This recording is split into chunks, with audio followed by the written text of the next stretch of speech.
Dr. Delisle has taught gifted children and those who work on their behalf for more than 40 years. He retired from Kent State University after serving 25 years as a distinguished professor of education.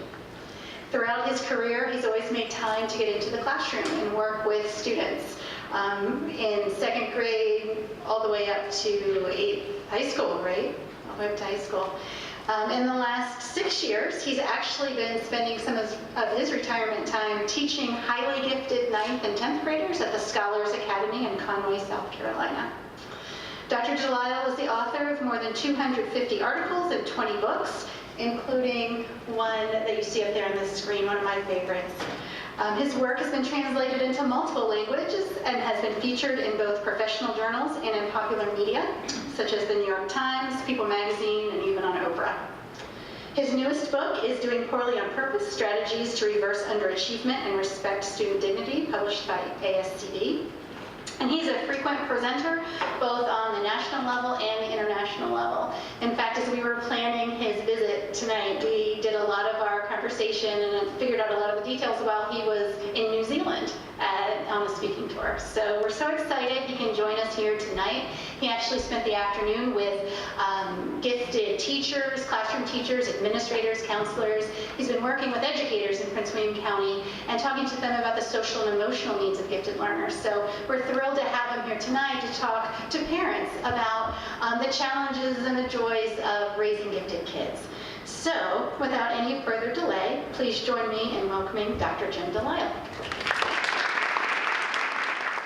Well, in addition to all the nice things Brenda said about my professional background, the other reason I'm here is my wife and I have a son who is a grown-up gifted kid. He is independent now. Even financially, we don't have to pay things anymore. Life is good. And he and his wife live in New York City, which is they used to live in San Francisco for like 15 years, moved here just last year. And he was in town this past weekend. And what he was doing was working, he's a video editor. He's really good at what he does. He won an Emmy 2 years ago.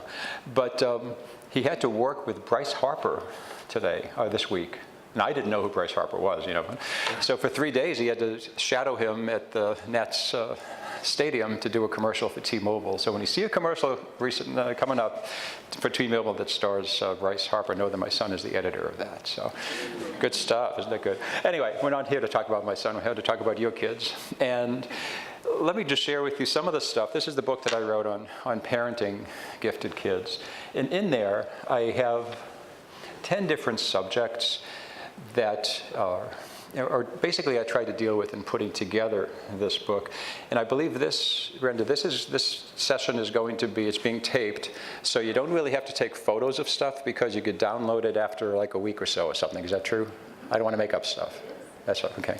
But I'm not going to have time to go over all of these pieces tonight, but I do want to review with you some of the ways that I have come to know gifted kids as a dad, as a professor, as a counselor, as a teacher, and get some interaction going, see if these things make sense to you, and then we'll just see where you want to take this. We have a little over an hour and 15 minutes or so to do this, so let's just start right in. And the first is understanding what giftedness is and what it isn't. So I'm going to start with a cartoon, see if it sounds familiar. It was sad. I never saw anyone break down in class and break down and cry in math class before. Well, he's from another school, and I suppose he was frustrated. He should realize that math is something you can't learn overnight. I know. Maybe he ought to consider teaching another subject. Now, what I like about this is when I started my career, I actually worked with kids, my first 2 degrees are working with kids with disabilities. And actually, it was because of a kid in my class for children with behavior disorders. I called them the young and the restless. But these kids academically were pretty good, but in other ways, they had some issues at school. And there was one young man in my class named Matt, who, as my mother would say, hated me like the devil hates holy water. And he just would not do work unless it was relevant to him. I didn't realize this. I'm a first-year teacher and a second-year teacher, and I have this kid. And so I would give him a folder of work, and anything that, again, I didn't know this at the time, anything he found intriguing or creative or somewhat more complex, he would do it. He'd put it back in the folder. Everything was good. Anything that was more basic skills, like spelling lists and, math, multiplication tables and stuff, he didn't like that. So he would take a red crayon. He's a fifth grader. He would take a red crayon and write the word irrelevant. And then it was spelled right. That's the hard, that's if I knew this. And then he'd ball it up and throw it at me. Or he would make it into a paper airplane, and I was like, ooh, incoming. This went on for week after week, month after month. I tried everything they told me to do in college. I tried punishing him when he did it. I tried rewarding him when he didn't. I tried ignoring the behavior. I tried calling home. I tried going home. His, not mine. Everything I tried didn't work. And if any of you are educators, you've been there. Maybe as a parent too. Everything you tried that was supposed to work didn't. And so basically I just gave up on the kid.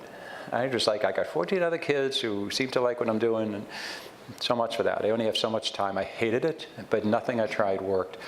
And that went on for over a year. And then the second year I taught Matt, because of one day, my life changed. And I hope his did for a little too. He came into school, and he had just been sprayed by a skunk. And he loved coming to school that day, because he didn't clean up. He just walked down the central corridor. It was like Moses parting the Red Sea. Everyone's running to get away from this smelly kid. And by this time, I was tired of this kid. And he came in my class, sat down with this grin on his face. And I'm like, outside, because he smelled, let's talk. And it changed my life. Because he said, well, I was out in my backyard this morning checking on my business. Okay, what's that? Well, this was northern New Hampshire, and Matt was a maple sugar farmer. So he was in his backyard taking track of how many of the sugar maples, all the sap he had collected over the night, and he was collecting all that. He had contracts, written ones, with his neighbors who didn't tap their trees, that he would tap their trees and then give them back a proportion, although that's not a word he used, of the sap that he took, and gave him back the syrup that he and his dad made on a stove they'd constructed in their backyard, blah, blah, blah, blah. So this kid, and by the way, it was March of the year, which is also skunk mating season. So Matt ran into 2 skunks who didn't want him there, got sprayed, came in. The rest is history. So I said to Matt, out of total desperation, what if we make maple sugar your curriculum for the rest of the year? And I figured out ways to do it with reading and with science. I found him a mentor who was a maple sugar farmer. I knew nothing about it. Math became pints, quarts, conversions, making change, etc. And within a week, maybe even shorter, Matt stopped throwing those irrelevant papers at me, because we made a connection with each other. Our social studies assignment, one of the big ones, was he and I snowshoed into his backyard, took photographs of the process. He developed the photographs, put them into if you remember them, carousel slide projector. This is how old this was. And then he had to write a script. And he presented that to his 5th and 6th grade colleagues. And he did it so well that I called up the local Rotary Club. And I said, I've got this kid who really gives a good presentation. So they invited him to go up, so we drove up. But this was the best. Every day when Matt came to school, he dressed pretty much the same. He had a flannel shirt, dirty blue jeans, and hiking boots, virtually every day for 3 years. Well, the day he had to present for the Rotary Club, he came in with a flannel shirt, dirty blue jeans, hiking boots, and a paisley tie. I was like, looking very much like the Rotary Club members. So anyway, we went up, he gave his talk, and I was like, this is right. This is good. So when I left that year to go study for my doctorate in gifted, I told Matt I was leaving because of him, which he'd heard from other teachers, but for a different reason. And to this day, I thank that kid for leading my career in a very different direction. I actually dedicated one of my books to him, because I don't know where I'd be selling shoes at Nordstrom's or something if it wasn't for this smelly kid who basically slapped me around in one sense and showed me that education has to be from his side of the desk, not just mine. Okay, so anyway, that in a sense what brings me here. But see if that kid, or the one I'm reading about here, sounds like the kid or the kids who brought you into this room tonight. This is from a mom who wrote me a letter about her own gifted kids. Their minds are black holes, endless pits that you just keep pouring information into as they beg for more. Life for them is an existential dichotomy, simultaneously too much and never enough. Time is not a concept they acknowledge, just an unnecessary intrusion into their world of fascination. It's true they have infinite potential, but being eminently aware of the infinity concept, they are often completely overwhelmed with the multitude of choices and interests that lay before them. They challenge everyone around them, parent, teacher, or friend, to be the very best they can be. If you're really lucky and it doesn't kill you, you get to be all three. Would black hole be a good way to describe your kid? No matter how much you put in, they just suck more information. They want more. That's kind of what this mom is talking about. And so I asked parents about that. But I got a letter years ago, ironically from a young lady in New Zealand, where I just came back from. And I just resurrected this since I knew I was going to New Zealand. But I thought I'd share it with you after not sharing it with people for years. She says this: "Kia ora," that's Maori for hello. "I'm writing to you with many questions in hopes for at least a few answers, although I'm not quite sure what you can tell me. I guess I should start with a brief family history. Throughout her schooling, my mother was labeled gifted, although she was never given an IQ test. She was bored through most of her schooling, and she found that other children often used her and expected her to do their work for them. Her teachers used to use her to help the other kids because she was always finished with her work so quickly. My father is very intelligent, but left school as soon as he turned 16 to go to work. He is now a managing director of a prominent company here in New Zealand. Here's my history. At 8 months, I was talking and out of diapers. At 9 months, I walked, holding onto furniture. I opened the cookie cupboard and opened a cookie tin, taking a small bite out of each cookie so as to claim them as my own. At 18 months, I accompanied my mother to the dentist. He asked me if I liked TV, and I told him that I watched Sesame Street. He asked me what that was, and I told him it was, quote, a production of the Children's Television Workshop, just like they say at the end of the show. Needless to say, he was quite taken aback. In preschool, I asked questions about anything and everything. I understood grown-up humor. I was highly sensitive to emotions and emotional issues, whether or not they affected me. I collected everything. I could talk my way out of trouble with anyone. I liked to be the boss, and I liked to be the best. I used great detail in describing imaginary friends. I invented words when I needed one, and I was told that word didn't exist. I would tell people, well, it should. And I made up my own poems, clapped to the rhythms of songs I heard once, and performed them whenever I had the opportunity. When I began school at age 5, I was reading at a 9th grade level. 2 weeks later, I was moved up a grade, but was held back the next year because teachers said I was socially immature. In later grades, I was told I was bright but lazy because although I wrote well, I wrote slowly.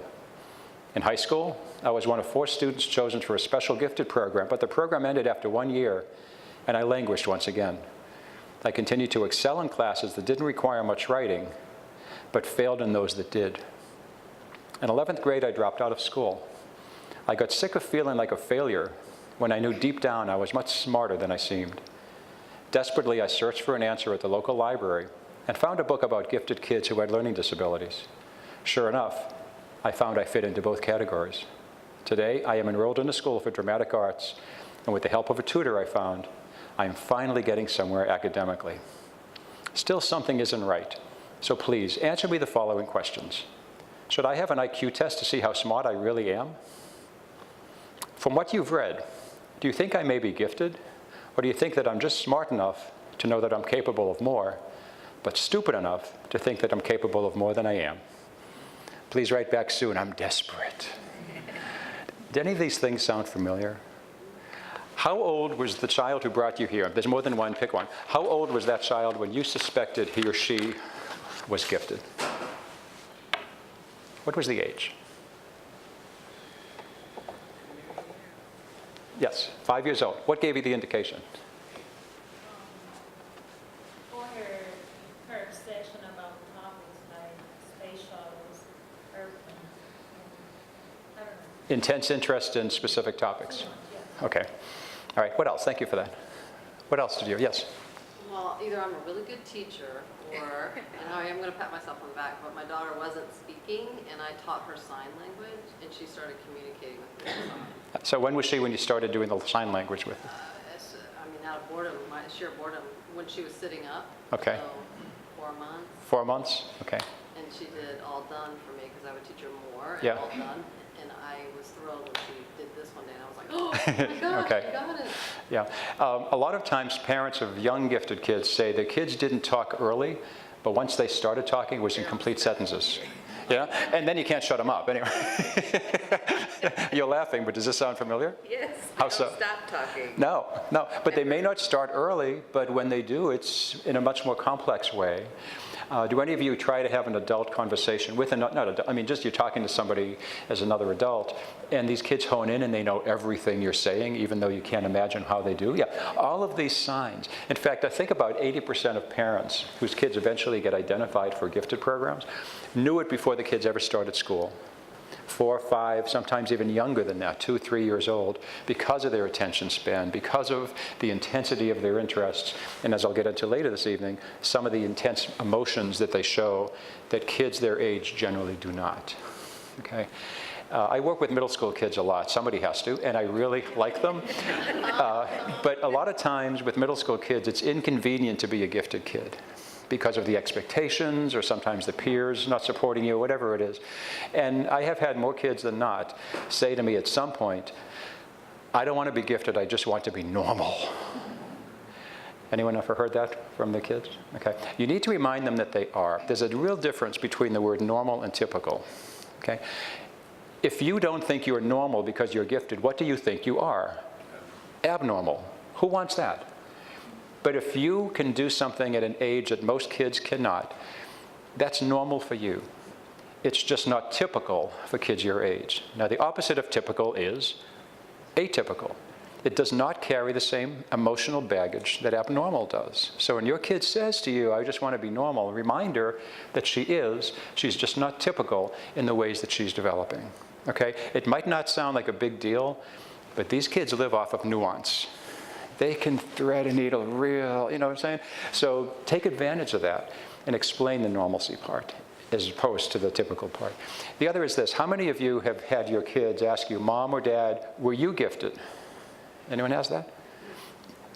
One thing they find out, they never ask if you are. They just ask if you were. Isn't that true? It's because they equate, many cases, they equate giftedness with school stuff.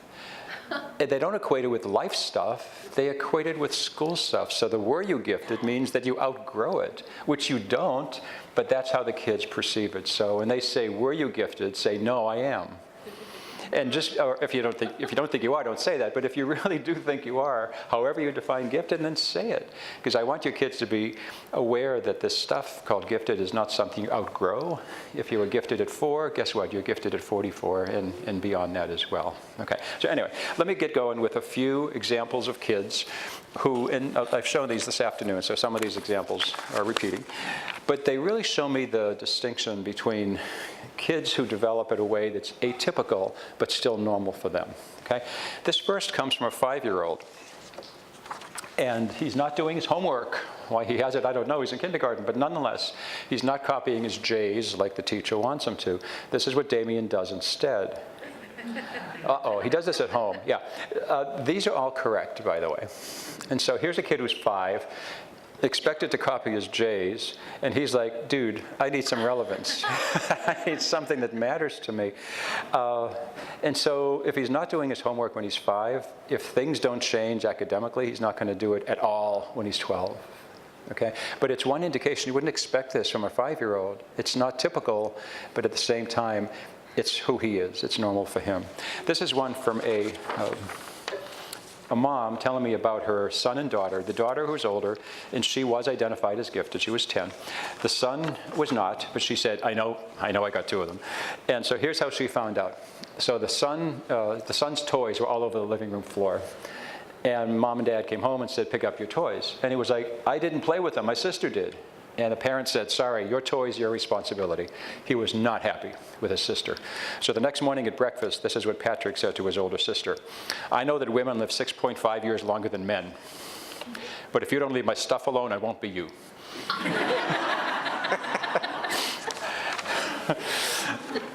What you need more than anything is a good set. I can't make this stuff up. A good set of eyes and ears. And I want you to document, especially those of you with young kids, I want you to document stuff like this. So when you come into school and you say, I think I have a gifted kid, and all the eyes roll and say, here's another one, you have the evidence. I'm not saying that'll happen, but if it does, you've got the evidence. The copying the J's, that example, or this one that I got from Loudoun County just a little bit ago. This was a 7-year-old girl who had just failed her handwriting class. Oh my goodness. So she decided to write a letter of apology to her teacher for being such a bad student. Okay, here's what she said. Mrs. Snyder, I'm very sorry I didn't do much in my December handwriting. I have a large regrets that's still inside me, unfulfilled, that I am still sad about. I should have done it while I had the chance, but oh, what have I done? Huge problems are coming my way. How can I pay for college with a grade like that? Never will, possibly. I might not graduate high school. I would be begging for scraps instead of going to college. I wish I had done my handwriting. And not just, I will improve and do my handwriting, and not just one page. I will do each and everything, including the labels. I shall work and work and work until my hands get sore and throb like my heartbeat. I shall not refuse to work, even if my hands hurt. I shall never, never, never, never quit. I shall not retreat.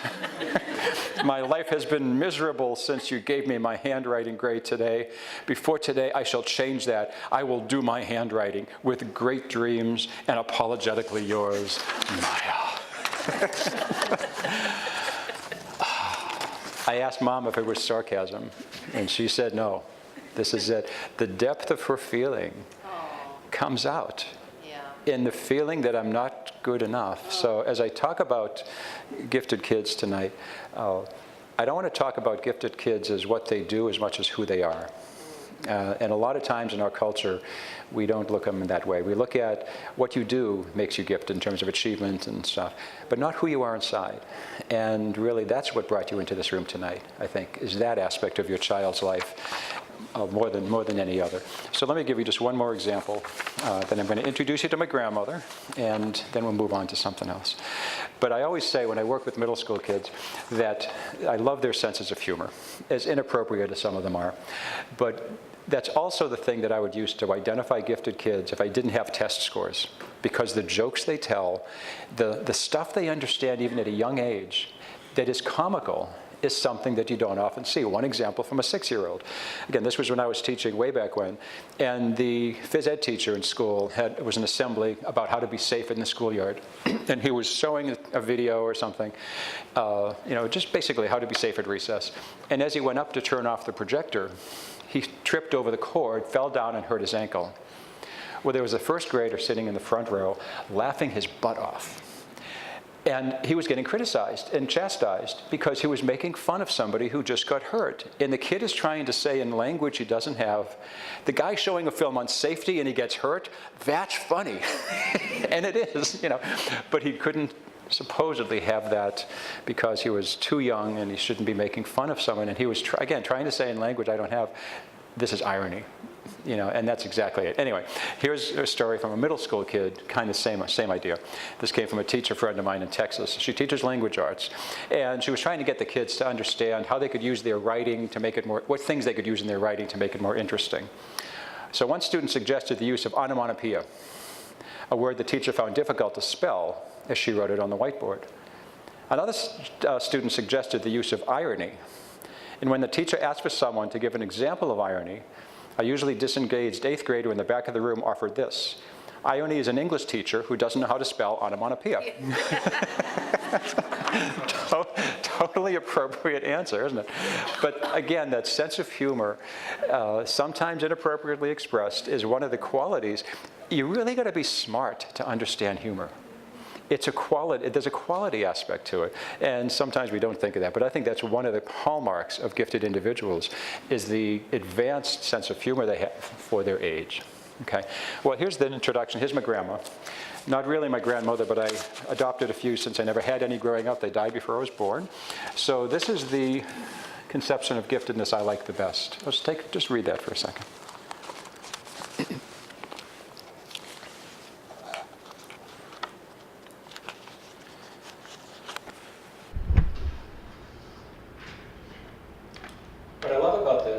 Anna Marie Roper, who died in 2012 at the age of 92. The last book she wrote was when she was 90, called Growing Old Gifted. Amazing woman. And she worked with gifted kids since the time they were 4 years old. She started a school in Michigan in 1942 called the Roper School. It's still there today. Instead of 4 kids, it now has over 700. Goes all the way through high school. And Anna Marie worked with the littlest kids. She also worked with Jean Piaget, if you know his work. She's an amazing woman. So anyway, she worked with these kids when they were 4, and she continued to work with them as the head of the school for the lower school. But she followed them until they were adults and, in fact, grandparents. And so she had this lifelong knowledge and access to giftedness across the generations, which caused her to see this as the real conception of giftedness that is, again, I think what brought you into this room tonight. The kids who have that label might be or might not be achievers, but it's something else within them, their ability to see things others their age don't see, and to sometimes put things together in a complex puzzle that makes sense when you have the time to really think about it. Okay, so take a look. That definition or conception of giftedness is a very powerful one. It's not something that a school district will ever use to identify gifted kids, but it's something that I think strikes to the heart of who gifted individuals are. Okay, the next place we're going is here, where the concept is that knowing the distinction between better at and better than. I bring this up because if you have an identified gifted kid, do you often talk about that with the neighbors and the relatives? Does anyone not say much about it? Why don't you say much about it? Frustrating. Why is it frustrating? It's frustrating when you have peers that have kids the same age who aren't the same, don't want to make anyone feel like, I'm trying to say my kid is better than your kid type of a situation. Yeah. They're just different. Yeah, the comment was, the kids are different, they're not better, but sometimes the interpretation is, oh, you think you're so fancy. You think, and the whole idea of gifted, even educating gifted children, some people think is elitist. I don't. I mean, when I taught kids with disabilities, nobody thought it was elitist because they had a different program. But when you got into the gifted realm, that was sometimes not the mindset, if you will. And so your kids may have that same mindset. They may not say something a lot about their giftedness. They may want to, in a sense, hold back also for the same reasons you might. Now, there are certain people you can talk to about and tell, but there are others you kind of just take a step back.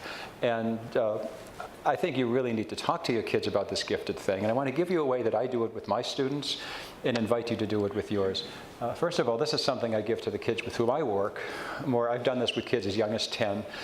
And it all comes from things that a lot of gifted kids have said to us, as me, as an author, and as a teacher. I wish people would talk about these things more. Like, what is this gifted thing all about? Or why why doesn't it match me? Or why do people expect too much, et cetera? So we'll go over a few of these tonight. But that first one, about no one explains what being gifted is all about, here's how I do it with my own students. I give them this chart, and as you can see, there's all kinds of words on it, but it starts out with only the word gifted in the middle of the page. And from there, you see all the pluses and minus signs. So kids, in this case, 2 boys, 2 fifth graders, they go up and they write down some of the good things, which are the plus signs, some of the negative things about being gifted, and all the kind of ramifications of that. So if you go up, it says people think higher of you, which is a good thing. A good thing about that is when you can help others, it makes you feel better. But a bad thing is sometimes they expect too much. And when you go down, people tease you, which is not cool. So it makes you feel bad. But when you're getting teased, a good thing is it makes you feel better when you're not teasing them. Different kind of answer than you'd expect for most kids who are getting teased. And then there's this one. It's from Christina and Molly. If you're gifted, go up. You can get into better collages. Don't expect spelling and good handwriting from all gifted kids, all right? But if you get out of those collages, you get a good job, at least you used to. And those collages cost more money, so start saving now. But then go to the left. If you're gifted, a negative is people think you're perfect. So you get called names when you're not. How do you get a B in math? You're the smart girl, okay? But a positive is people trust you with more things. There's this myth around there that most gifted kids are responsible. Yeah, sure. Some of them are, some aren't. But there is that expectation. How many times have you said to your kid, don't you have any common sense? How could you be so smart and forget to feed the cat for 3 days? You know, those are because we assume they're so intellectually capable that all those other skills are equally as advanced. And yeah, could be yes, could be no. All right, but this is a good way to really start talking to your kids about what you think giftedness is and what they think it is and the good parts and the bad parts. And this last one comes from Stephanie, 10-year-old girl, skipped a grade, and she says a negative thing about being gifted, you might not have as good an imagination since you know things are or aren't true that other kids do. A negative, you might not believe a story that is fun to believe or would be fun to believe. And a positive, you can still pretend you believe them and have fun. You know, so she's multiple ages at the same time. You may have a kid who is chronologically 10 years old, emotionally 7, intellectually 13, socially who knows where. And this is common, not uncommon with gifted kids. So when you have a 10-year-old really smart kid and you say, will you start acting your age? Remind yourself that maybe they are, because all of these levels of development aren't necessarily all advanced. We know that intellectually, but when it hits home to our kid, we sometimes forget about it. Okay? On this last one, I'm sorry. Let's see, if you're gifted, you're creative. That's going up, which means you see stuff that other people can't, but being creative can get you in trouble. Let's explain the ways. And over to the left, kids tease you, which is not good. It makes you feel bad. But a good thing about getting teased when you're a smart kid, you can come up with good comebacks. Yeah. So, but this is what I want you to do. I don't want you to hide from the word gifted. Even if you don't know exactly what it means, if you don't have to have an exact definition, talk about the ramifications. Talk about why you came to this talk tonight. Don't be afraid of that word. And the kids don't have to say, guess what, I'm gifted and you're not. I'm not suggesting that. But I want them to be comfortable in their skin. If they were an athlete, you would be fine with that. If they were an achieving scientist, you would say, okay. If they were a musician, why not say the same thing about being gifted? Okay. Next, where are we going next? Okay, take charge of your child's education. And this is one, again, I showed earlier, but I just love, so I can't not show it. I've been a teacher now, as I said, for more than 40 years. And one thing I've learned early on is that a lot of times kids know stuff before they're supposed to know it. Whether it's grade level standards, maybe it's their own experiences outside of school. I can't assume that just because they're 10 years old, they all need the same thing. That's common sense, but sometimes we forget about it. So this is one example from my wife's career as a teacher. She was a gifted ed specialist in Connecticut when we lived there. And she had a 5th grade student who came to her 1 day a week pull-out program for gifted. But the 5th grade teacher came to her one day and said, I don't know what to do with this kid. He's just slamming down everything in curriculum. He knows everything at a high level and good depth before I'm teaching it. He actually took the science book home one weekend and came back with 3 pages of corrections that he sent to the publisher. Because, if it's wrong, you gotta tell him. So they got together with Robert and they decided, all 3 of them, what would you like to do that you haven't had a chance to learn yet? And Robert decided what he'd like to do was write poetry about science, because he'd never seen that before. So that's one of his projects, and I want to show you my favorite poem from him that he wrote when he was 11 years old, and he titled it, Fall Leaves. I see a leaf, it is yellow with red and orange mixed in. My mind says the yellow is caused by the oxidation of leftover sugars. The red and orange are caused by the emergence of recessive pigments. I see a leaf, it is yellow with red and orange mixed in. My heart says the yellow is a bit of leftover sun from summer. The red and orange is the leaf spiraling down into the lowest spectrum as it is going to sleep. I see a leaf. Not bad for 11. Actually, not bad for 40, but he was 11 when he wrote it. And this is one of many things Robert did that year that made his education relevant. I have another example from another boy in Ohio who I don't know, but I just highlighted him in my new book.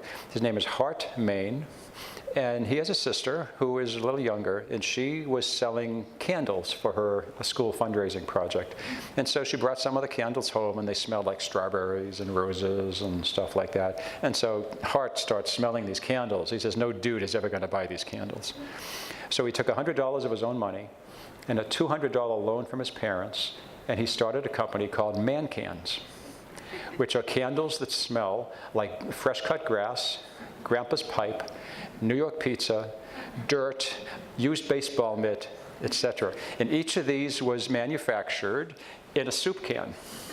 And he just went around his town of Marysville, Ohio, asking store owners to take him on consignment.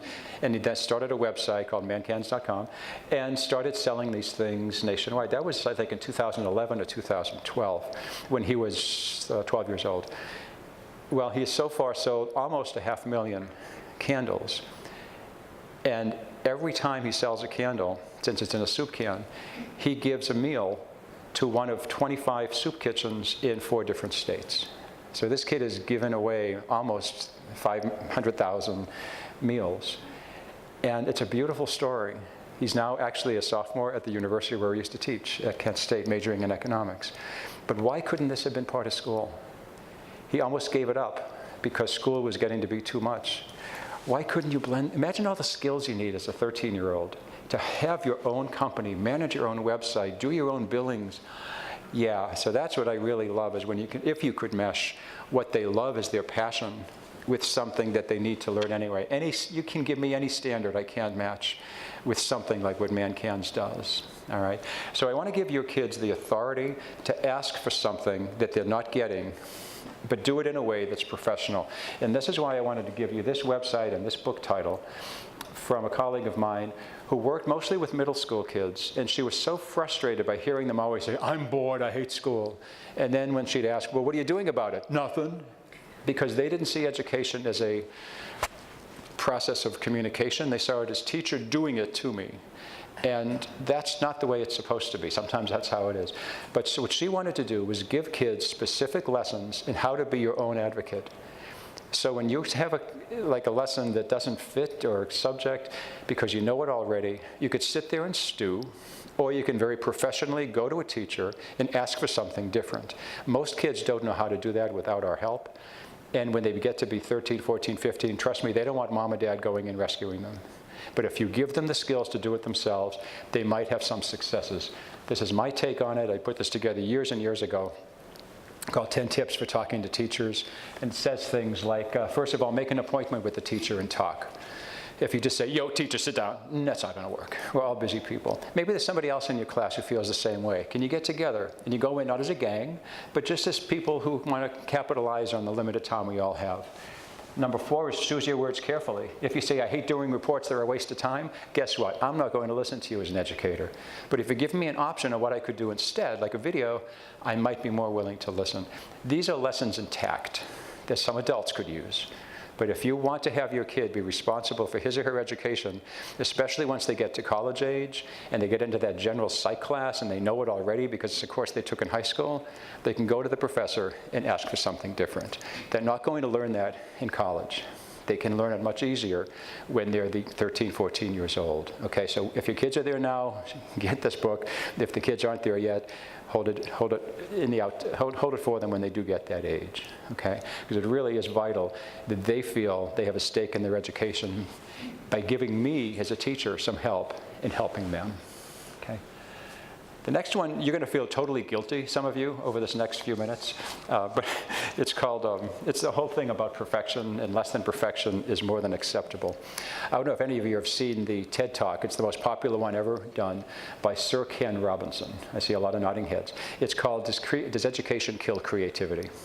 And the man is a hoot. He's just really funny, but he makes some very valid points about the importance of creativity in education. Well, he tells a story of this girl, I think she's 4 or 5 years old, and the teacher thinks she's not very bright. And she's always drawing in the back of the classroom. So they walk to the back of the classroom, and sure enough, this girl's drawing a picture. And the teacher asks, "Honey, what are you drawing?" And she said, "I'm drawing a picture of God." And the teacher says, "But honey, nobody knows what God looks like." And the girl says, "Well, they will in a minute." Because when you're 5, you're not afraid to make a mistake. You know, you're just doing it for the sake of doing it. Sadly, our kids lose that. And making a mistake for some of them is the worst thing possible, at least from their perspective. So that's what we're going to deal with now.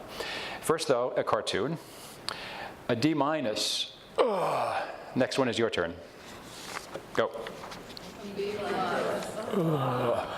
That proves it, ma'am. We all have different thresholds of pain. I work with kids, and maybe you live with them. If they get a B+, they think they failed. Oh, I work with kids, if they get a D-, they remind you it's still passing. The school I work at, the kids go directly from 8th grade to college. It's an amazing school. It's a public school in South Carolina.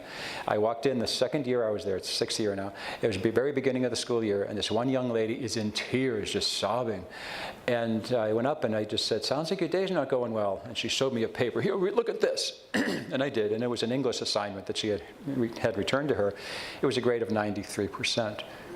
And she said, and I said, well, tell me about the grade. She said, it's terrible. It's the lowest grade I ever got. Now, I could say to her, oh, snap out of it, girl. 93 is good. But from her perspective, that was not the case. For her, 93 was as good as a failure. I don't know if you heard this or saw this in the Olympics, the recent Winter Olympics, but when the Canadian women's ice hockey team got the silver medal, I see some heads nodding, one of the skaters took off the medal and threw it on the ground. She's on the second best team in the world, and for her it wasn't good enough. This made the papers all over the world, and in fact the young lady eventually wrote a letter of apology that was published in all these Canadian newspapers. But imagine that, being second best in the world, and it's still not good enough. Some of your kids feel that, some of my kids feel that, and I try to give them some insights as to how we can make it differently. Our kids get evaluated a lot. Imagine if they evaluated us as frequently as we evaluate them. Okay, so here's what I try to share with the kids, that even the people who get paid lots and lots of money sometimes don't do what they're supposed to. My son this past week, he was in the city because he's a video editor, and he had to work with Bryce Harper for 3 days, shadowing him. How cool is that? But Bryce Harper doesn't get hit every time he bats, and he's still getting more money than God, you know? So we need to look at the long picture, and our kids instead look at the 93% on one day, and they base who they are, worthiness-wise, on that one low grade. It's the same thing with writers. And just take a look at these. You know, you probably know all of these authors, at least most of them. But J.K. Rowling, 25 people rejected her first Harry Potter book for 2 reasons. The books are too long and too complex. Kids won't read them. Duh. How wrong was that? Okay. I'm a writer. When I write books, I do write books. I've written 24 books.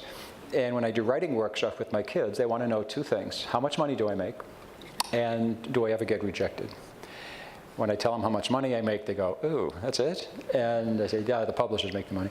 And about the rejections, one book I wrote has been rejected 36 times. I started writing it when I was 19. It's called Morning Has Busted. And it's been rejected 36 times, and I have the letters to prove it. So I give the letters to the kids, and they go, Mr. D, listen what this guy said about your book. He hated it. But you know what? For the ones that didn't get rejected, I get a royalty check every few months. That's the balance we have to share with our kids. Whatever you're good at, I don't care what it is, it doesn't always work out. Are we willing to share those moments with our kids as well as the times we do succeed? It's your job to do both. Okay? And this one I just picked up. I was just in Thailand doing work. And who did I put it there? Okay, no. We'll do this one first then. This is what's going to make you feel guilty, and I'm sorry, but that's how it is.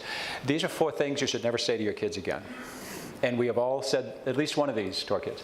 Your report card is good, but the minute you give a compliment, your report card is good, and then you say but, it's like a kick in the butt. You've just taken away the compliment by telling them they have to do better at the same time. When I was growing up, I was raised in Lawrence, Massachusetts, 2 years in a row ranked as the worst place to live in America. I was the first one in my family to go to college. My father dropped out when he was 9th grade to take care of his siblings and parents, and my mom eventually got a GED. And so they were very proud that my brother and I went to college. Well, then I got a doctorate when I was 28 years old. I did it just because I wanted to get it over with before I had kids and all that kind of stuff. But my parents decided to give me a party, which they called a potty, because they're from Massachusetts. And all the relatives came, including Aunt Peggy. You will know Aunt Peggy. I hope you are not Aunt Peggy. Here's what happened. If you're the balloon, Aunt Peggy is the pin. Okay? So she comes to the party, drinking the cheap wine and eating all the free food. And she says, Jimmy, we're so proud of you, squeezing my cheek like I'm 7. We're so proud of you, you know. You saved the family name. You didn't get arrested much. You had all these kind of nice compliments. And then says, we're really proud of you, Jimmy, but you could have been a real doctor. You could have been the kind of doctor who really helps people, but we're happy that you got this PH thing, whatever it is. Do you know, Aunt Peggy? No matter what you do, it's not quite good enough. Don't be your kid's Aunt Peggy. Or Uncle Ray, who was her husband. And when I was in 8th grade for my graduation, I knew at that time I wanted to be a teacher. And so he comes in the kitchen, I'll never forget this, comes in the kitchen, he says, "So Jimmy, what are you going to be when you grow up?" And I said, "A teacher." He said, "A teacher?" And I said, "Yes, sir." He said, "No, you're not going to be a teacher." I said, "I'm not?" Thought so.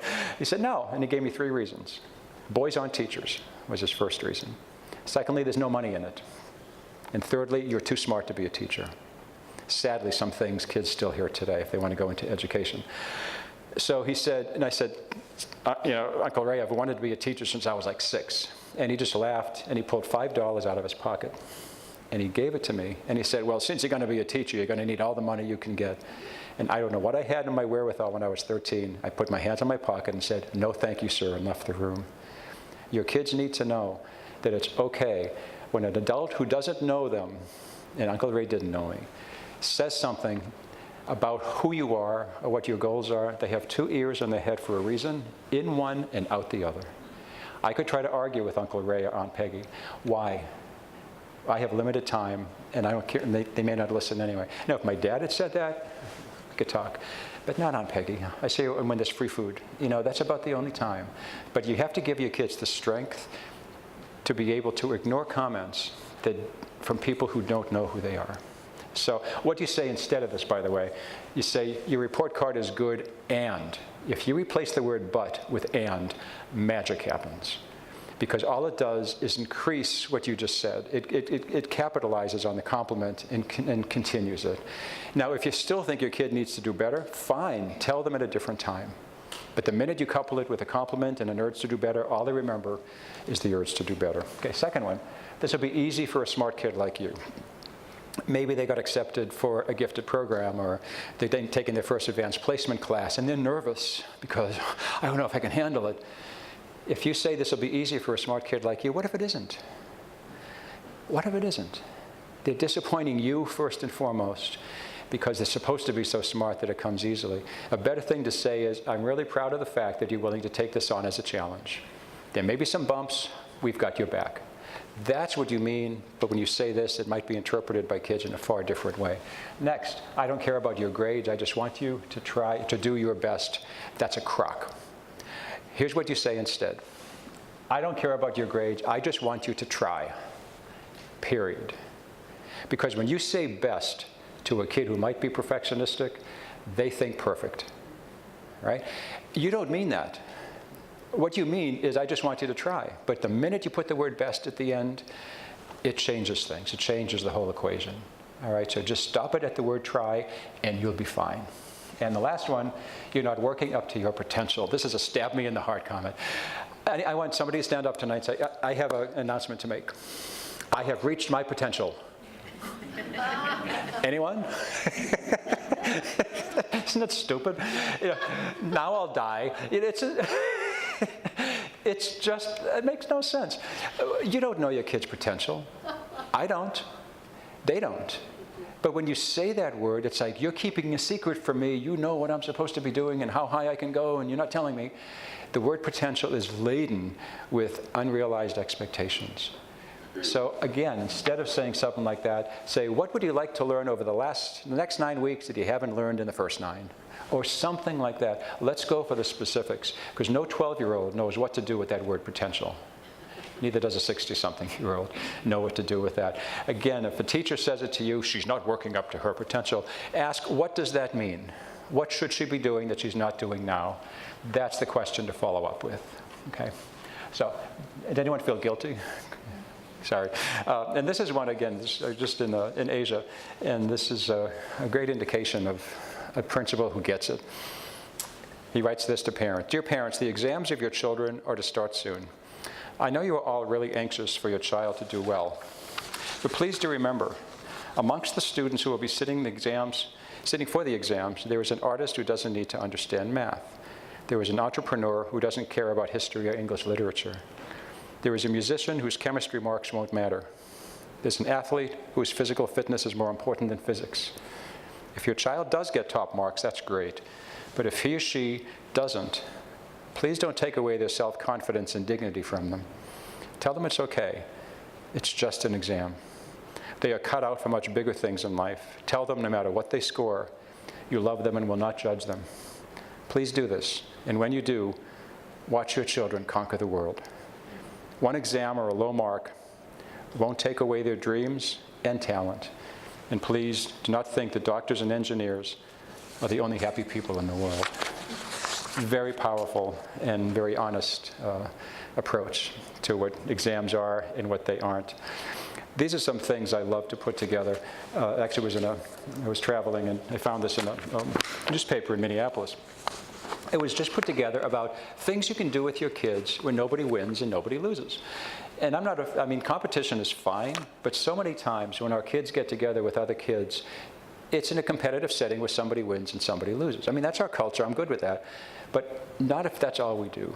So these things are things that we can do even as grandparents, as caregivers, as parents, moms and dads, to help our kids understand that some of the best moments in life don't have winners and losers. For example, number 7, tell them stories in which they are the hero, even if you got to exaggerate. Okay? When my son got married about 7 years ago now, well, when he was a freshman in college, he went to the wrong college, was not a good fit. It was 1,000 miles away from where we lived, and he was hurting real bad. It was the hardest year we ever had as a parent, was when he was 18 years old. It was tough for all of us. Letters back and forth, phone calls frequently. It was not good. And so Matt and I started writing letters to one another. And he ended up, after the end of that first year, leaving that college, going to another one, which was a much better fit. But he sent me a letter when he was 18 about the relationship that he and I shared. And it was just a very profound, moving letter. I still have it in my back tonight. I've carried it for more than 20 years. And so when he got married in a beautiful farm in California, I had to give a toast. And so what I did was I pulled out the letter that he had written to me more than 20 years before and started quoting from it without him knowing that I was quoting his own words about the relationship that we shared. And then I showed him the stationery, and it was written on Winnie the Pooh stationery, which totally embarrassed him. But at the same time, he was a hero to me. He still is. But that's what I wanted to share with people, is those difficult moments that somehow worked out. Okay, so that's what making the kid the hero. That's just one example of that. And the other one is number 10, being silly together. I was teaching in a school in Ohio, in Twinsburg, Ohio, and our girls' middle school soccer team was really good, wicked good, as we'd say. And they were in this last game before, if they won the game, they were going into the regional finals, and if they lost, they weren't. And it was a cold, ugly, rainy Ohio typical weather day. And, our girls lost 1-0 right near the end of the match. And so the girls at the end of the game, the girls who lost on our team, got together in this big huddle and were just kind of consoling each other and disappointed in the whole. And one after another, parents went over and tried to say something, "Oh, you had a great season, don't worry about it." And one by one, the parents were pushed away by the girls. And then one dad did something miraculous. There was a mud puddle starting. It was a lousy day. And Dad went over to it and started jumping up and down, not saying a word, just jumping, getting mud all over the place. And finally, one of the girls in the huddle kind of looked at it and said, "I think your dad's a little whacked." And as the girls started looking, he went, "Come on, come on, come on." And one by one, the girls came over, and they started jumping in the mud puddle. Within seconds, they're all laughing. Sometimes saying nothing is the best thing we can do. They had a great season. They knew it. They didn't have to have somebody try to placate them and tell them that. They just needed to be silly together, and then life went on. Okay, so do those simple things. And your kids remember those much more than the grade they got on an exam in 8th grade. Okay? And the next is, this is again with my gifted grandmother, who wrote this about what we can best give our kids as a gift. And I just love it when she says that we have to remember that our gifted child is average with gifts and not superior with faults. And how she means that is that you could be the smartest kid in your school, but if nobody asks you to play kickball at recess, it still feels lonely. If nobody asks you to sit next to them at lunch, it's the same. But if you come home with 5 A's and 1 B, and somebody says, "A B?" and you expect to get into fill in the blank college, you decide which is more important. But I'm listening to my grandma, who said the average with gifts is much more important. Okay? Let me go on, and this is, I think, the most important part of the talk tonight, and this will be the last big section that I address. It's stop paying interest on a bill you never owed. I want to show you a cartoon and then ask you a question. Okay, this is a principal talking to mom and dad about their son. And they say this: the good news is that your son is advanced. The bad news is that we're afraid he's going through a midlife crisis. If you had one word to describe the child or the children who brought you into this room tonight, one adjective, one phrase, what would it be? Amazing. Amazing. What else? Sensitive. Sensitive. Emotional. Fragile. Say it again. Fragile. Fragile. Challenging. Curious. Complex. Okay. Most of these don't have to do directly with academics. They deal more with the child's personality, doesn't they? I work with a group called the Davidson Institute for Talent Development. If you don't know them, that's your homework. It's an easy website, ditd.org, ditd.org. It is, I think, the best national resource for parents of gifted kids of any that you'll find. I've been working with them for now 19 years. And they are magnificent. I'll just tell you that and leave the rest up to you. But the Davidson Institute for Talent Development, especially their Young Scholars Program, look that up. But anyway, the first year I worked with them, we have a camp in the summer where the kids come with their parents, and it's all paid for by the Davidsons. And I asked these kids, the parents of these kids, the kids were 4 to 10 years old, to describe their child in one word, and very similar to what some of you said, these are the words they came up with. Now, cranky was just a 4-year-old having a bad day, okay, but the rest of them, I think, pretty well fit. The one that I focus in on is intense, more than anything else, and that's the one word I would use to describe, not that yours were wrong, but I think intense kind of overlaps, that's the umbrella under which so many of these other words fall.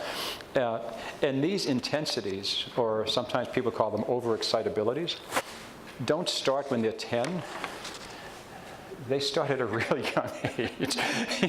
Their curiosity starts at a very young age. So this is how I introduce kids as young as 8 years old to what intensities look like. Okay? This is all based on a ton of psychological research I'm not going to go over tonight, but trust me, it's there. And it looks at, these are not prerequisites to being gifted, but a lot of gifted people, children and adults, have one or more of these intensities. The intensity of thought, and I'll go over each one and give you an example, but the intensity of thought is the kid whose mind never shuts off. The minute they come home from school, it's like, you have to say, honey, slow down, I don't know what you're trying to tell me. Or they go to bed at night, but all they want to do is read a book. Or they just really have a hard time shutting off their brains, okay? Intensity of purpose are kids who, once they get their teeth into something they really want to learn, whether it's a video game or a musical instrument or helping the world be better, they do not give it up. They just have this intensity of purpose for things that are passions of theirs, not for everything.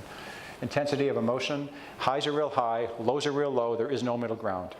I'll give you an example again in a few minutes. Intensity of spirit. These are the kids who bring home the strays. They want to help everyone who doesn't seem to be able to help themselves. They were the kids who, when a new kid comes to school, the teacher says, will you sit next to him?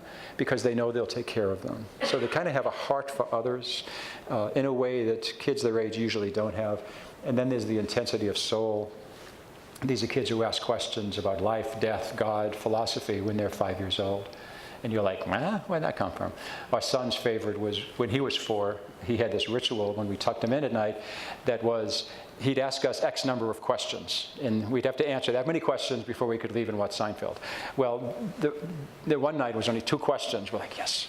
And the first question was, if Batman and Superman had a fight, who would win? So we expect that from a 4-year-old. His next question was, do you feel the same way right before you're born and right after you die? Wow. Ask your mother. But he's 4. He's 40 now. I don't know how to answer it still. But it's kids who do that because that's just who they are. So I'll give you some examples of each of these to really set the tone. So that intensity of thought, this is one I think is just absolutely beautiful. It's an adult who's, well, first of all, this is what you might see at home and at school. If you have kids who at school are just like, and come home and want to say nothing, or vice versa, it may be because wherever they are, whatever condition they're in, they need the opposite in the next situation. Okay, so they might be thinking all of these complex things at school, but not talking about them, and they come home and out it comes, or vice versa. That's where some of that intensity is seen. But also in this one, and this is a man who's an adult now, but he's remembered when he was 7 years old, and he realized what the concept of nothingness was all about. He said, when I was a second grader, the teacher gave a homework assignment introducing the concept of zero. There are several problems in which zero is added to or subtracted from various numbers. Of course, the answer was that the number always remained the same. I sat alone with tears in my room. I sat in my room and stared with tears at this seemingly senseless problem. I wondered, how could I add something to a number, and yet the number remained unchanged? Suddenly I understood and had the first mystical experience of my life. The immensity of the concept of nothingness overwhelmed me. I was awed by the realization that mathematicians were brilliant enough to capture this immensity in a little symbol. I felt a sense of comfort and light. Most 7-year-olds would say, I got easy homework tonight. This kid takes it someplace else. The intensity of thought is probably the one you see most vividly with gifted kids because it's what brings them to our attention in the first place. Okay, the way they just absorb the information around them. Next is the intensity of purpose. And this is one example from one of the Davidson kids who they have a program called the Young Ambassadors for kids who just want to do something to help other people. And this is a 17-year-old girl named Jackie who was one of last year's participants. And she ran this nonprofit where she was sharing poetry with senior citizens. And this is what she wrote when I asked her why she did this, how did it feed her. And when she writes at the bottom, my most powerful moment while sharing poetry with a senior named William. He enjoyed writing poetry as a hobby and attended every single one of my workshops. Even after he got better and left the rehab center, he would email me for the dates of each workshop and attend as a guest. If he was too sick to come or had other plans, he would email me right after the workshop asking about the poetry prompts. I worked with him for over a year until he suddenly passed away. His wife joined the next workshop to tell me how much he loved my workshops and would talk about them with her all the time. I was moved to know how others valued the time spent writing and sharing poetry. So you can see her sense of purpose. It just is something she cannot not do. It's like the poem written about the bumblebee, where the bumblebee is not supposed to be able to fly because bumblebees are top-heavy, and the laws of physics say bumblebees can't fly because they're top-heavy, but nobody told the bumblebee. So it still does fly. Okay. And then just 2 more examples of this. This is actually put out by Family Circle magazine on a regular basis, where they find kids just doing some really cool things, such as these 2 examples of kids who, one was in the hospital, he was bored, he developed an app called iSketch, and now when he sells it, all the money that he raises from that app, he gives to a hospital so they can buy technology for the kids to use when they're in the hospital as well. And Mimi Osland, who, when she went to freerice.com, which is this great website for vocabulary builders as well as other areas, she decided, and they give rice, every question you answer, they give X number of grains of rice to a country that needs food. Well, she thought the same thing for animals. So she started freekibble.com, and Ellen DeGeneres picked it up and now sponsors Mimi's work through her company called, her pet food company named Halo. And she's 14, 15, 16 years old. These kids have an intensity of purpose similar to Heart Maine, the kid with the candles. And it's not going to be about everything. But the one thing I don't want you to do is if they start doing poorly in school, you start taking this stuff away. Because to them, it's the most important reason for doing what they're doing and who they are. Okay. Next is the intensity of emotion. Whenever you scold me, I get a headache in my heart. Again, these kids, their highs are real high, their lows are real low. And this is one example from the daughter I never had, but I taught this girl for 3 years. Her name is Sarah. And again, I taught her when she was in middle school. And she continued, and we're still in touch today, actually. But she wrote me a letter when she was in high school. She had just started her first serious relationship with a guy, and she wanted to tell me how things were going. So she wrote this. On Christmas Eve, Adam gave me a most wonderful surprise, one that no one I have told had ever seen performed by someone in our age group. He had planned it for weeks, and I later found out my whole family was involved. While I was at the Christmas Eve vigil, he came over and cooked dinner, set up a candlelit table for two in my basement, and dressed in a tux. When I came home, my sister led me to her room, while I was instructed to put on the dress that I'd worn the previous year to a formal dance. At that particular dance, I'd worn the dress but came home in tears, because no one had asked me to dance. When I emerged from my sister's room, Adam was standing in the hallway in his tux. He informed me that dinner was waiting. I was literally shaking with delight and unquenchable joy. As tears filled my eyes, he led me downstairs to where the candlelit dinner was set up. After dinner, he played It Must Have Been the Mistletoe. And to make up for the last time I had worn that dress, Adam asked me to dance. This was truly the best Christmas ever. Now, every guy in this room feels about this big. It's been shown up by a 16-year-old. But when she says I was literally shaking with delight and unquenchable joy, she could have just said, wasn't he cool? Wasn't it awesome? That's not how Sarah is. When she's happy, she's ecstatic. When she's sad, she's depressed. She's not bipolar. She's just very emotional, okay? And people would always tell her to chill out, don't take things too seriously, as if that's an option. What should be said instead comes from the work and the wisdom of Anne Lamott, who wrote this. As far as I can recall, none of the adults in my life ever remembered to say, some people have a thick skin and you don't. Your heart is really open, and that is going to cause pain. But that is an appropriate response to this world. The cost is high, but the blessing of being compassionate is beyond your wildest dreams. However, you're not going to feel a lot of that in 7th grade. Just hang on. I'm going through a real tough time with one of my high school seniors, including today before I came here. It's not a happy case. But there was one time, maybe 3 months ago, and his mom just called and said, can you just take him out for a while? He needs to get out of where he is, psychologically as well as physically. And he came to my house, because everywhere we tried to go, he said, we can't go there because it brings back all these memories of, and all this stuff. And he was basically on my couch in this fetal position for about 6 hours, just either sleeping or trying to, or he was just having a real hard time. And at the end, when things were a little better, weeks later, because I tried to help and say things, but who knows. And I asked if there was anything I said that helped. And he said, there was one thing he said that really was good. And I said, what's that? He said, just hang on. Our kids know we can't take away the pain. We can't make it feel less, but we can tell them that it will pass. And just hang on is the way to say that. So those are 3 words that are very, very powerful. The next one is a little harsher. And there's a young person in the audience, so I'm going to be a little careful about how I say this, okay? But this came, before I show it to you, this came from a colleague of mine in Colorado, whose son was a high school senior at the time, and he had an assignment that was a wonderful assignment about this. Tell me who you are as a writer. The letter needs to focus on your experiences as a writer and your goals, personal and academic, for the year ahead. That's a great assignment. This is what Brett wrote. Let's get one thing out of the way. I'm lazy. Now, I don't see this as an insult like some others would. I just lack the motivation to reach the heights that I could. I've never been the overachiever or the A student. I've never been the sports star or the future president. I honestly could care less about some letter on a paper judging work that I didn't care about in the first place. I could sit here and feed you some BS, which he spells out, about drive and passion, but then you'd only expect it of me and disappoint yourself. I used to have a passion and fire for the written word. I wrote poems, songs, and stories almost every day. I wasn't complete without a pen in my hand. Then the public education system killed my passion in cold blood. Prompts, essays, written responses were the beasts that killed my love of the art, broken down into nothing more than mediocre paragraphs and lackluster essays. The pen that was once inseparable from my hand was now the shackle of my oppression. There's a second page, I'll show it to you in a minute. But he says this, my goals have changed and now focus on my art.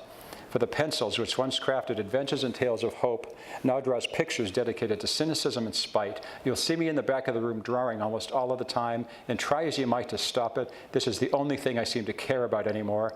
For the assassins that once destroyed my passion for writing will not do the same with my art. So there it is, a glimpse into my writing style and mind. I have no more passion. I have no more motivation. School is no longer the house of learning it once was for me. It is now only a twisted prison filled with others like me whose dreams were pounded out of them by the harsh mallets of conformity. Whoa, who wants to meet this kid? Yes. So Mom showed me this, and I was like, can I meet him? And she said, yeah, but do you want to see what the teacher wrote? I said, sure. Brett, I love that your voice came through on this, but try to avoid swearing. Also, you need a greeting and salutation. I literally got tears in my eyes when I first heard this. I have no more passion. I have no more motivation. It's there in abundance. It's just not there in school. The teacher thought she was giving the kids an assignment. He was giving her one. Brett ended up dropping out of high school senior year. He's doing fine now. I've met him. He's cool.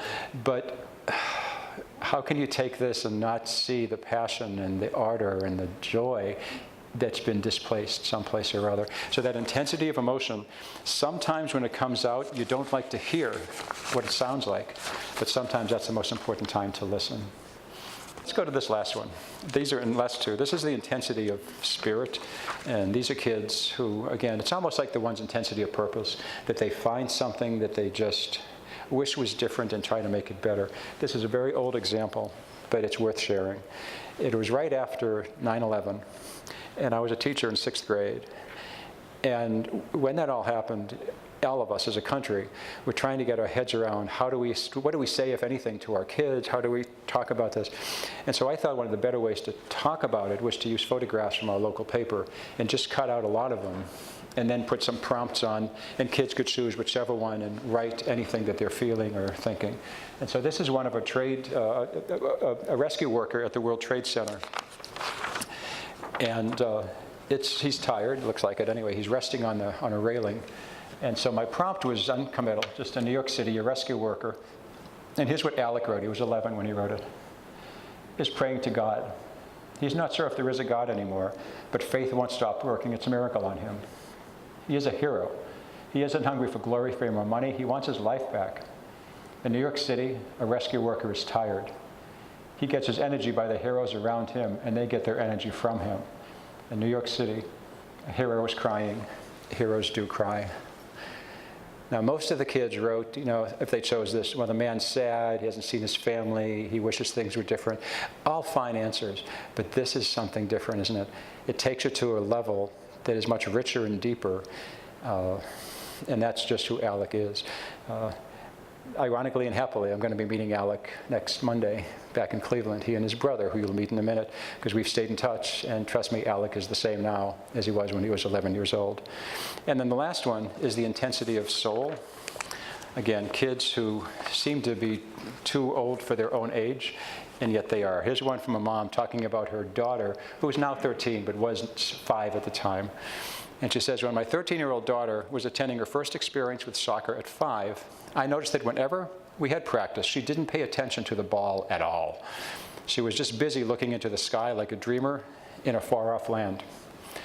On the way home one day, I said, Michaela, you don't seem to like soccer. It's okay if you don't want to play. I just want to make you, I don't want to make something, I want to make you do something that you don't enjoy. But what exactly are you looking at in the sky when you're supposed to be paying attention to the drill and instead getting hit by the ball? She replied, oh, I've been studying the geese formations.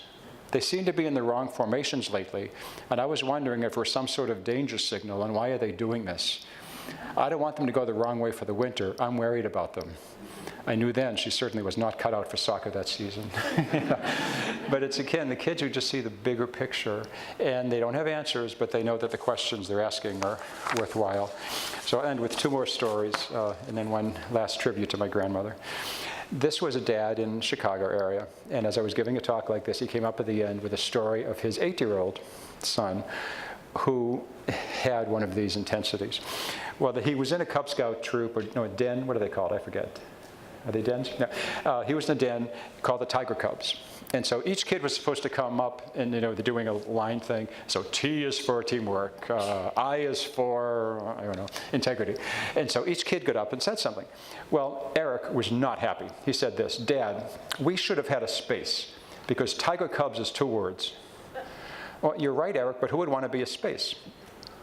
5 minutes later, he came back and said, Dad, they could say, I am a space.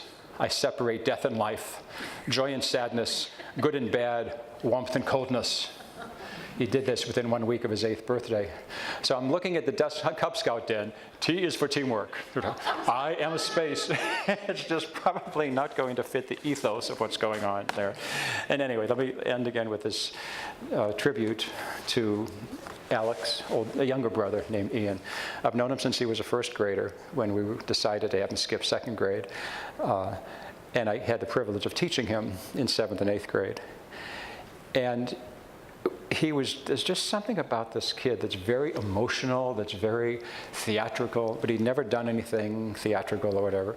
But we were putting on a play, our 8th grade play was Flowers for Algernon, which, if you don't know the story, is about a mouse named Algernon who gets brain surgery and becomes the fastest running mouse in the world for running the maze. Okay? Well, there's a guy, the main character is Charlie Gordon, who has an IQ of 60-something. They give him the same surgery that he gave the mouse, and his IQ soars up to 210. And so as he changes, his whole life changes, everything about him, including the way he dresses. And so he becomes much more aware of how he appears. So there's one point, and anyway, Ian got the part of Charlie, and then came in my room in an absolute panic. And it wasn't about the lines to memorize, that was easy.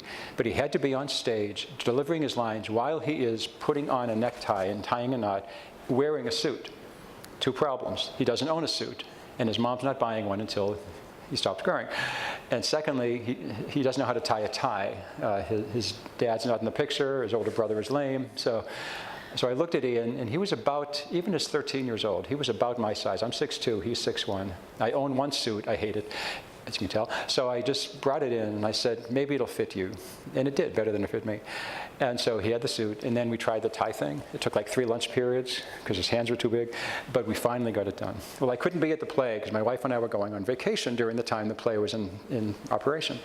But I put a card in the left pocket, and I said, read this before your first performance, and one in the right pocket, read this after your last performance, just kind of support things. And I figured we'd talk when I got back. No. He sent me an email on the cruise ship. Well, it's over. It seems as if my body has been in denial for a month and has finally accepted the fact that I'm tired as hell. I'm too exhausted to compose a sprawling epic, but I'll be sure to write you a novel-sized email tomorrow. I just wanted to say thank you for everything. And it could be that the eyeliner I'm wearing is making me hormonal, but I feel just vulnerable enough right now to cry. For 7 hours and 30 minutes, I was Charlie Gordon. I did not have one thought of my own, as I was channeling the spirit of this fictional character. Well, I have to get some well-earned rest and make up for the 84 hours of sleep I missed, so I'll email you tomorrow. And when you come back from your vacation, I will give you back your suit with a heavy heart, for Charlie's soul now is present within the fibers of its jacket. Oh, come on. He's 13. And I'll meet him with his brother next week. He just got engaged, by the way, about 2 weeks ago, so life is good. Anyway, these are the kids I know. These are the kids you know. And I just want to show you what happens when they grow up. They become gifted adults, like you, probably. And for the last time, I'm going to say, look at the work that my grandmother does. If you go on that Davidson website, they have something called a database. It just says search database. You can plug in any descriptors you want. Anorexia and gifted, preschool gifted, I don't care what you do. And you could also plug in by author. You will find a lot of stuff by Anna Marie about, ironically, the very youngest kids as well as gifted adults.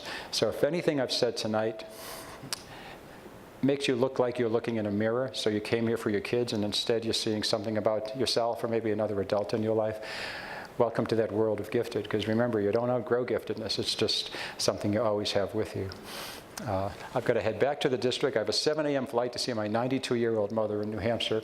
So I'll give her greetings and let her know that Walter Delisle is well known in Manassas, Virginia. So thank you so much for coming out tonight. I really appreciate it.